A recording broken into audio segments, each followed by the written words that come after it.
अरविंद केजरीवाल पर आम आदमी पार्टी के पूर्व विधायक राजेश गर्ग के स्टिंग का शोर अभी थमा भी नहीं था कि राजेश गर्ग एक नए बवाल के साथ हाजिर हो गए।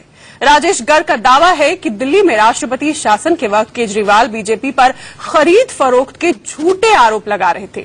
आम आदमी पार्टी के विधायकों को जेटली, गडकरी ने नहीं बल्कि खुद अरविंद केजरीवाल ने ही उनके नाम से फोन करवाकर 10 करोड़ का लालच दिया था।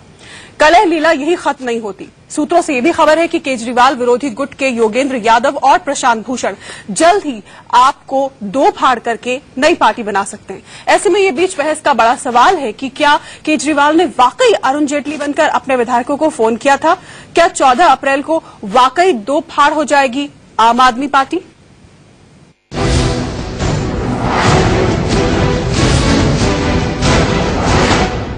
बीजेपी विधायकों को जोड़ तोड़ करके दिल्ली में सरकार बनाने की कोशिश कर रही है। 20-20 करोड़ रुपए एक एमएलए को ऑफर किए जा रहे हैं। आपने 6 महीने पहले अरविंद केजरीवाल का ये बयान कई बार सुना होगा, बार सुना होगा। राष्ट्रपति शासन के वक्त केजरीवाल दावा करते फिरते थे कि बीजेपी सरकार बनाने के लिए उनके विधायकों को खरीदने की कोशिश कर रही है। कई बार तो जेटली और गडकरी जैसे बड़े नेताओं के फोन कॉल्स का हवाला तक दिया जाता था। लेकिन क्या केजरीवाल का ये गंभीर आरोप भी झूठा था?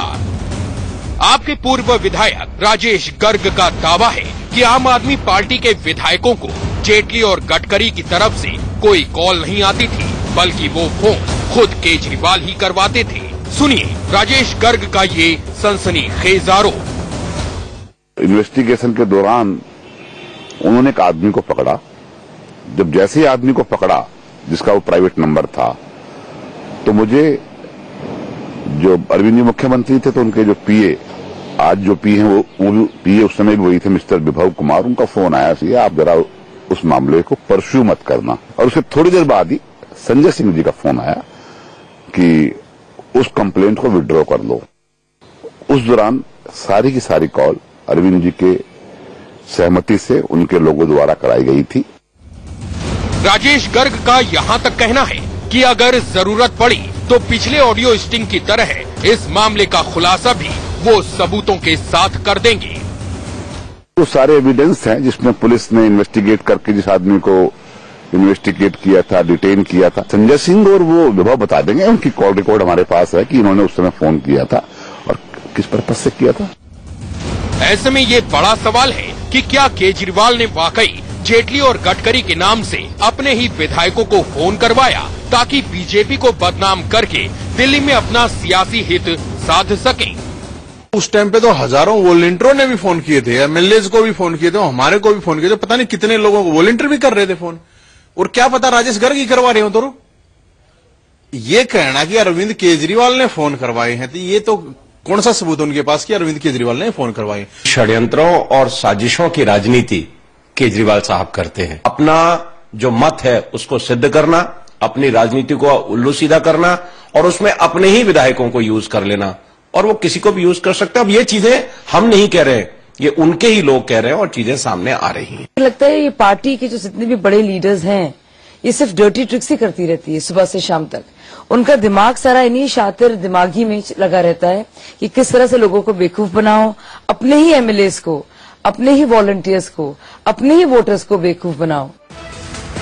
केजरीवाल के लिए मुसीबत सिर्फ राजेश गर्ग नहीं है, सिरदर्द बढ़ाने वालों में कई और भी हैं। राष्ट्रीय कार्यकारिणी से बेइज्जत करके निकाले गए योगेंद्र यादव और प्रशांत भूषण के बारे में सूत्रों से ताजा खबर ये आ रही है कि दोनों मिलकर 14 अप्रैल को नई पार्टी के गठन का ऐलान कर सकते हैं। कहा तो यहाँ तक जा रहा है कि इस काम में पार्टी के ही 12 विधायक और 2 सांसद भी योगेंद्र और प्रशांत की मदद कर रहे हैं। फिलहाल तस्वीर 14 अप्रैल को साफ होगी, लेकिन इस बीच राजस्थान यूनिट से भी बागी सुर सुनाई दिए हैं।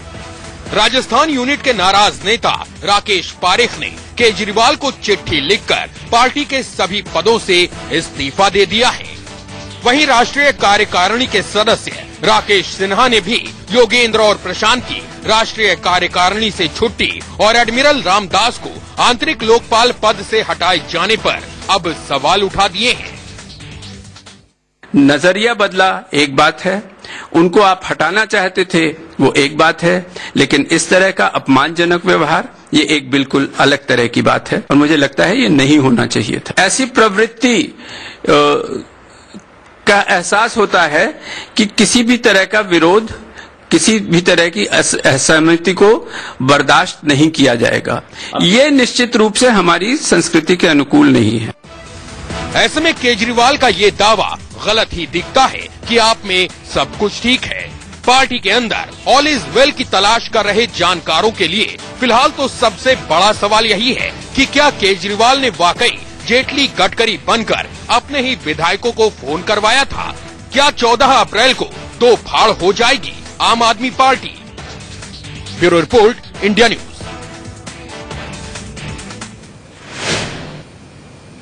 तो दो बड़े सवाल और सनसनीखेज आरोप। पिछले कुछ रोज से हम इस तरह के आरोपों की एक झड़ी सी देख रहे हैं और ये तो वाकई हद है अगर ये सच है। हालांकि राजेश गर्ग को सबूत देने होंगे जो आरोप वो लगा रहे हैं कि अरविंद केजरीवाल ने खुद अरुण जेटली और गडकरी के नाम से अपने ही विधायकों को फोन करवाया बीजेपी को शर्मिंदा करने के लिए या उनकी इमेज छवि को नुकसान पहुंचाने के लिए। इसके सबूत उन्हें देने होंगे, लेकिन फिर भी अगर ये सच है तो वाकई ये सनसनीखेज है।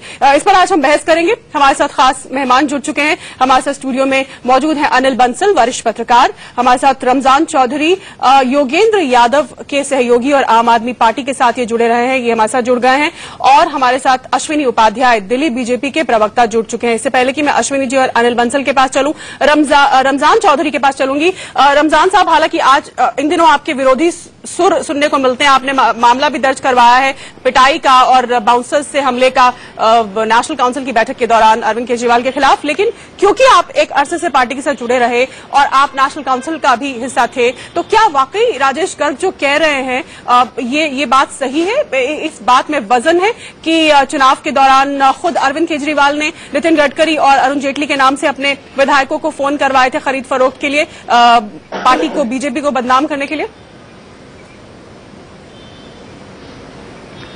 शीतल जी, ये जो आरोप लगा रहे हैं राजेश जी, इसमें अब मैं समझता हूं कि अब अरविंद भाई के ऊपर अगर कोई आरोप लगता है उसमें संशय करना कोई गलत बात होगी। मेरे ख्याल से रमजान चौधरी साहब को सुन नहीं पा रहे हैं। रमजान चौधरी साहब, आपकी आवाज हम ठीक से सुन नहीं पा रहे हैं।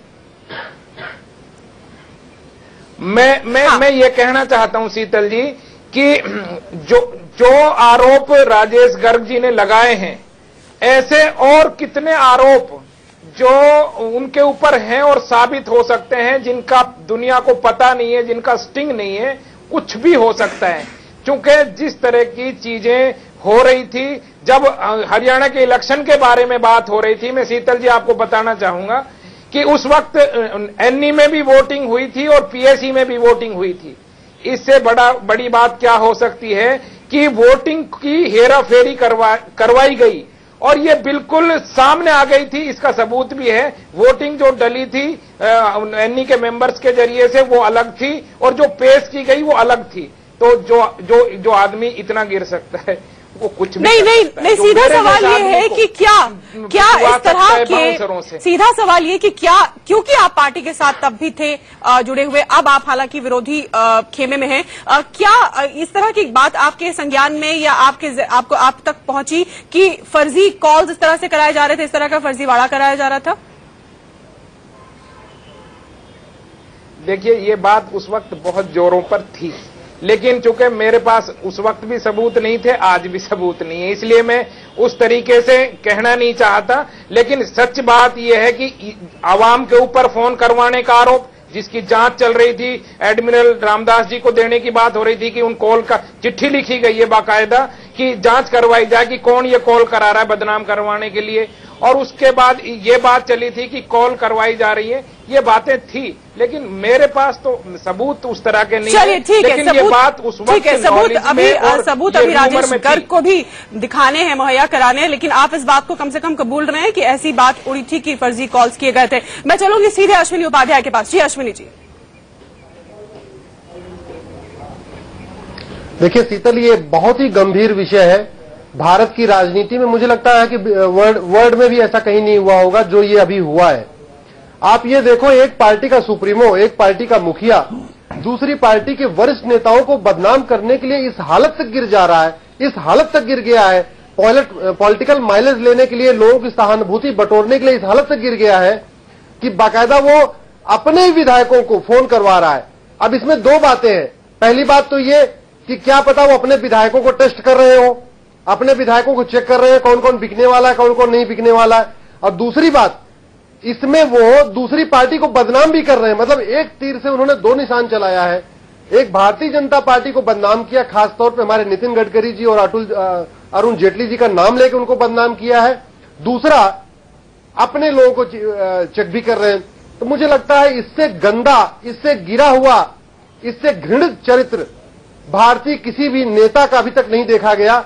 हमने बहुत सारे नेता देखे, मायावती जी को देखा, जयललिता को देखा, मुलायम सिंह जी, जो बहुत सारे क्षेत्रीय नेता हैं, बहुत सारे जो अपनी छोटी छोटी पार्टियां चला रहे हैं, लेकिन इस हद तक और सुबह से लेकर शाम तक ईमानदारी का ढोंग करने वाला, सुबह से लेकर शाम तक ईमानदारी की माला पहनने वाला आदमी इतना अगर दोहरे चरित्र का है तो मुझे लगता है कि इससे निंदनीय, इससे ज्यादा खराब और कुछ हो ही नहीं सकता है। बिल्कुल बिल्कुल। मुझे लगता है अरविंद केजरीवाल को तुरंत इस पे सामने आना चाहिए और सामने आके अगर उन्होंने ऐसा किया है तो तुरंत माफी मांगना चाहिए, व्यक्तिगत रूप से अरुण जेटली जी से और नितिन गडकरी से माफी मांगना चाहिए। बिल्कुल। इस बीच हमारे साथ अनिल भारद्वाज भी जुड़ गए, प्रवक्ता कांग्रेस के। उनके पास जाने से पहले अनिल बंसल जी के पास चलूंगी।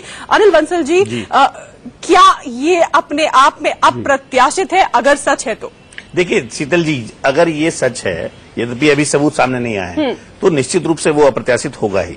पर जो बात अभी अश्विनी उपाध्याय जी ने कहा, मैं उससे एक हद तक सहमत हूं कि जो पाखंड की राजनीति है, यानी हम दोहरा चरित्र जो रखते हैं, वो निश्चित रूप से बहुत ही खराब बात है और ये बहुत बड़ा एक तरह से धोखा होगा दिल्ली की जनता के साथ और देश के लोगों को जो उम्मीदें जगी थी। देखिए अरविंद केजरीवाल जी ने जिस तरह से अपने साथियों को, हालांकि आज वो मुद्दा दूसरा है, पर अपने साथियों को जिस तरह से उन्होंने बाहर किया है, वो निश्चित रूप से लोगों को, देश के लोगों को, आम आदमी को अच्छा नहीं लगा।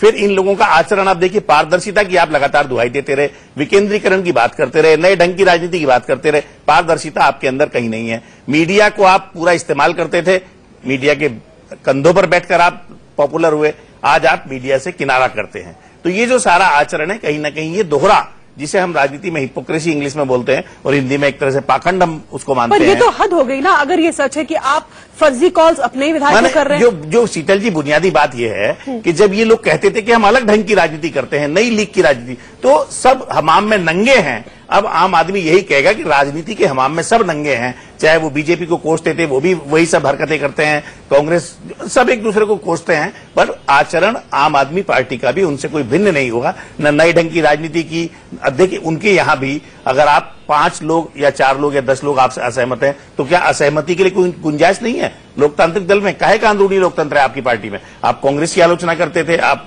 भाजपा की आलोचना करते थे, तो आप पसंद ही नहीं करते। और कबीरदास ने कहा था, निंदक नीरे राखिए आंगन कुटी चबाए। सबको पता है कि सियाने लोगों को अगर आप क्रिटिक्स को साथ रखते हैं तो वो आपके मित्र हैं, लेकिन यहाँ आप क्रिटिक को बर्दाश्त करने को तैयार नहीं है, उनको आप बाहर निकालते हैं, एक सुर में एक जैसा आप बोलते हैं। शीतल, इसमें एक बात और जोड़ना चाहूंगा। हाँ शीतल, इसमें एक बात मैं आपके दर्शकों को बता दूं। इसके पहले इनको आवाम नाम की संस्था के लोगों को बदनाम करने के लिए इन्होंने बाकायदा अपने वॉलंटियर्स के पास एसएमएस भिजवाए थे आवाम के नाम पे, और कि आप लोग बीजेपी ज्वाइन करो, बाद में उन आवाम वालों को बाहर निकाला। तो ये दोहरा चरित्र, मुझे लगता है ये तो गिरगिट भी शर्मा जाएगा। गिरगिट भी इतने रंग नहीं बदलता जितने आम आदमी पार्टी के नेता और विशेष रूप से अरविंद केजरीवाल के रंग सामने दिखाई दे रहे हैं आपको, कि एसएमएस भी भिजवाते हैं, फोन भी करते हैं, जब मन करता है अपने नाम पे भेज देते हैं, जब मन करता है बीजेपी के नाम पे भेज देते हैं। कभी भी कहीं भी कोई भी स्टिंग हो जाता है। आदमी इतना मतलब, एक बात और मैं शीतल जी जोड़ूंगा, जब जैसे भी करके आऊंगी मैं पहले अनिल भारद्वाज जी के पास एक बार चलना जरूरी है, अभी भी हमारे साथ जुड़े हैं वो। अनिल भारद्वाज जी, एक आपसे रिएक्शन, उसके बाद मैं अनिल बंसल जी के पास आऊंगी। अब ये कह रहे हैं राजेश गर्ग, आम आदमी पार्टी के पूर्व विधायक, कि नितिन गडकरी और अरुण जेटली के नाम से फर्जी कॉल्स खुद अरविंद केजरीवाल ने करवाए अपने विधायकों को बीजेपी को बदनाम करने के लिए। शीतल जी, एक स्वच्छ वैकल्पिक राजनीति, पारदर्शिता की बात, जो अभी बंसल जी कह रहे थे, हाई मॉरल ग्राउंड की बात, इनर पार्टी डेमोक्रेसी की बात, नई तरह की राजनीति की बात, तो नई तरह की राजनीति है कॉन्स्पिरेसी, और वो भी इस स्तर तक के दूसरों के चरित्र का हनन करना, दूसरों के नाम से इस तरह के टेलीफोन कराना, इनर पार्टी डेमोक्रेसी की बात, नई तरह की राजनीति की बात, तो नई तरह की राजनीति है कॉन्स्पिरेसी, और वो भी इस स्तर तक के दूसरों के चरित्र का हनन करना, दूसरों के नाम से इस तरह के टेलीफोन कराना, सोशल मीडिया का बेजा इस्तेमाल करना, ये तो अब साबित हो गया कि ये बिल्कुल नई तरह की राजनीति। आंदोलनकारों में राजनीति की बात करते थे, कांग्रेस ने 62 साल देश की आजादी के लिए लड़ाई लड़ी अपने गठन से, और ये एक साल में 2.5 साल 2.5 साल पुरानी पार्टी है जो चरित्र इनका उभर के सामने आया अपने। ये किसी दूसरी पार्टी के लगाए आरोप नहीं है, इनके अपने लोग और बहुत वरिष्ठ पदों पे रहे हुए लोग आज जो बात कर रहे हैं। इनके यहाँ इनर पार्टी डेमोक्रेसी की बात थी, वो तो कहीं दूर दूर भी नहीं है। इनके यहाँ तो किसी की असहमति के लिए जगह ही नहीं है। अगर किसी का मत भिन्न है और अरविंद के खिलाफ है तो वन मैन शो है, एक पार्टी विशेष जो एक अति महत्वाकांक्षी आदमी के हाथ में पूरी तरह जनहित जन कल्याण को भूल गए हैं, आपसी लड़ाई लड़ रहे हैं। दिल्ली की जनता में बहुत रोष है, दिल्ली की जनता समझ नहीं पा रही उसके साथ क्या होगा। ना किसानों की बात सुनी जा रही है, दिल्ली का सफाई कर्मचारी जो 4th क्लास जो हमारा एम्प्लॉइज है, एमसीटी का सफाई कर्मचारी है, वो सड़क पे उसको राशन की दिक्कत है, और आम जनता सड़कों पर कूड़ा कर इतना कूड़ा बिखरा पड़ा हुआ है, और तमाम समस्याएं आम जनता के सामने है, जिन्होंने इतना बड़ा मैंडेट दिया था इस पार्टी को। बिल्कुल आप सही बात कह रहे हैं अनिल भारद्वाज जी, लेकिन रमजान बहुत शर्म की बात है क्योंकि दिल्ली को वर्ल्ड क्लास सिटी बनाने की जो बात ये कर रहे थे, ये वर्ल्ड क्लास सिटी है, शर्म आनी चाहिए इनको। भारत के प्रधानमंत्री ने स्वच्छता की बात की, दोनों आपस में लड़ रहे हैं और सड़क पे दिल्ली की जनता भुगत रही है उस कूड़े। बिल्कुल, रमजान चौधरी के पास चलते हैं, हमारे पास वक्त ज्यादा नहीं है। रमजान चौधरी साहब, क्या ये बात सच है कि 14 अप्रैल को, क्योंकि आप योगेंद्र यादव के बेहद करीबी हैं, क्या ये बात सही है कि 14 अप्रैल को एक नई पार्टी का गठन करेंगे योगेंद्र यादव प्रशांत भूषण? ये घोषणा हो जाएगी 14 अप्रैल को?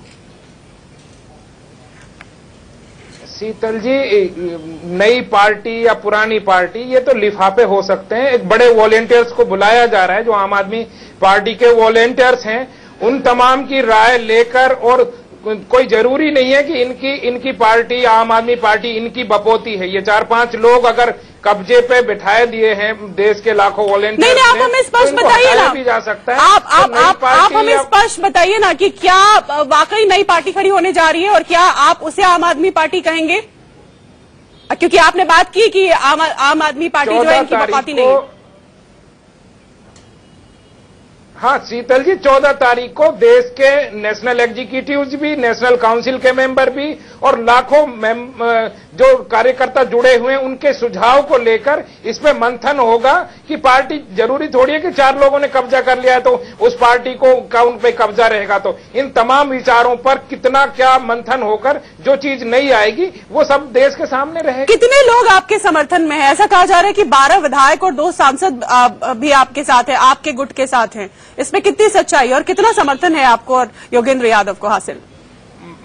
मुझे तो इतना भरोसा है शीतल जी कि पूरा देश ने जिन सच्चे लोगों से उम्मीद जगाई थी वो सारे लोग हमारे साथ होंगे। मुझे तो बहुत भरोसा है, जैसे लोगों का समर्थन मिल रहा है पूरे प्रदेशों से, जिस तरह से लोगों का एक कितने विधायक आपके साथ हैं? सीधा सवाल, वो कह रहे हैं कितने विधायक आपके साथ हैं? सीधा सवाल। अभी मैं गिनती शीतल जी नहीं बता सकता कि एक अनुमान दे दीजिए, विधायक हैं, एक अनुमान दे दीजिए, हमें पता है आपकी जानकारी में है। बहुत जल्दी तस्वीर सामने हो जाएगी। और एक ब्रॉड लिमिट दे दीजिए शीतल जी, एक ब्रॉड लिमिट दे दीजिए, कितने से कितने के बीच? बहुत कुछ हमारे पक्ष में है, बहुत कुछ इस देश के। नहीं, विधायकों को तो शीतल जी एक, चलिए अश्विनी उपाध्याय, अश्विनी जी को तो शीतल जी मैं इंटरप्रेट कर रहा हूँ। हेलो, हाँ ठीक है, कहिए अनिल जी, आप अपनी बात करिए। अश्विनी जी आपके पास आती हूँ, इसके बाद अनिल भारद्वाज को अपनी बात पूरी करने देते हैं, उसके बाद मैं आपके पास आती हूँ। जी अनिल जी। मैं ये कह रहा हूँ कि विधायकों को तो विधायकों की राय, विधायकों का मत या राय अगर अलग थी या भिन्न थी तो उनको इस तरह से बांटा गया है कि 21 पार्लियामेंट्री सेक्रेटरी जो मेरे ख्याल से मैं समझ नहीं पाया कि किस तरह की परमिशन उनको लेफ्टिनेंट गवर्नर या कॉन्स्टिट्यूशन देता है, उन सभी को कुछ ना कुछ देकर राज्य मंत्री का दर्जा देने की कोशिश की जा रही है। तो ये सीधा सीधा परोक्ष रूप से राजनीति जो ठीक है। अश्विनी जी, क्या आपको लगता है कि ये जो अब रुख हम देख रहे हैं प्रशांत भूषण और योगेंद्र यादव का, आपको लग रहा है, क्योंकि आप भी इस पार्टी का एक सम्मानित सदस्य रहे हैं एक वक्त में, आपको लगता है कि पार्टी अब दो फाड़ होने जा रही है, हो ही जाएगी अब? देखिए शीतल जी, जितना मुझे बात समझ में आ रही है, मुझे लगता है कि और कोई रास्ता ही नहीं है। जिस तरीके से बेइज्जती किया गया है प्रशांत भूषण, योगेंद्र यादव और रमजान भाई और बहुत सारे लोगों की जिस तरीके से इंसल्ट की गई है, जिस तरीके से वहां पे तानाशाही चल रही है, तो मुझे लगता है जो थोड़ा सा भी इज्जतदार आदमी होगा वो उनके साथ काम नहीं कर पाएगा। तो दो ही रास्ते हैं, या तो ये लोग पार्टी पे वहां बहुमत के आधार पे नेशनल काउंसिल में सिद्ध कर दे और उनको पार्टी से बाहर निकाल दे, अथवा दूसरा रास्ता यह है कि खुद अपनी एक नई पार्टी बना ले। तो चूंकि इन्होंने सारे विधायकों को, आप ये देखिए 52 विधायकों को इन्होंने मंत्री का दर्जा दे रखा है, इधर से उधर से। इसके अलावा पार्टी के जितने बड़े नेता हैं, चाहे आशीष खेतान हो, चाहे राहुल चड्ढा हो, जितने प्रवक्ता हैं, सबको कहीं न कहीं सलाहकार के रूप में, एक्सपर्ट के रूप में इस तरीके से रखा हुआ है, जिनको 1,20,000, 1,20,000 और 90,000। अगर ये पार्टी दो फाड़ हो जाती है तो अरविंद केजरीवाल के लिए कितनी बड़ी चुनौती है? पार्टी दो फाड़ हो वो तो होगी ही, लगी रहा है। कितने विधायक आएंगे मैं उस पर नहीं जाऊंगा, क्योंकि विधायकों की ताकत मायने सरकार के लिए रखती है, जनता के लिए नैतिक ताकत मायने रखती है। और अरविंद केजरीवाल की नैतिक ताकत में कमी आई है। जो मुद्दे उन्होंने बताया कि ये चाहते थे प्रशांत भूषण, ये चाहते थे योगेंद्र यादव, हमने ये भी मान लिया, ये भी मान लिया, ये भी मान लिया, फिर भी इस्तीफा, तो क्या आप आरटीआई चाहते ही नहीं थे? ये बात आप योगेंद्र यादव के कहने से क्यों मान रहे हैं? जो मांगे योगेंद्र यादव ने, प्रशांत भूषण ने उठाई थी, वो तो आपको सुओ मोटो लागू करनी चाहिए थी। इसका मतलब आपका चरित्र साबित करता है कि आप पार्टी कहते कुछ थे और आप अलग ढंग से अपनी सरकार को और पार्टी को चलाना चाहते हैं। इसके कारण अरविंद केजरीवाल ने अपनी नैतिक ताकत खोई है। विधायक तो आते रहते हैं, जाते रहते हैं। आप 1984 को याद कीजिए, राजीव गांधी के 425 एमपी थे और 87 आते आते लोग निकलने लगे थे और 89 में उसी राजीव गांधी का क्या हाल हुआ था। तो हो सकता है ये 5 साल सरकार चलाएं, हो सकता है एक भी विधायक न टूटे, मैं उसकी परवाह नहीं करता। लेकिन राजनीति में संदेश और राजनीति में नैतिकता की ताकत, दोनों चीजें कहीं ना कहीं अरविंद के स्तर पर क्षरण हुआ है और इसका उनको निश्चित रूप से घाटा होगा। पर सबसे ज्यादा इन लोगों ने देश की जनता को और दिल्ली के लोगों को निराश किया है, जो अब आने वाले दौर में किसी भी आंदोलनकारी के दल बनने पर या नए ढंग की राजनीति की बात करने वालों पर भरोसा नहीं करेंगे आसानी से।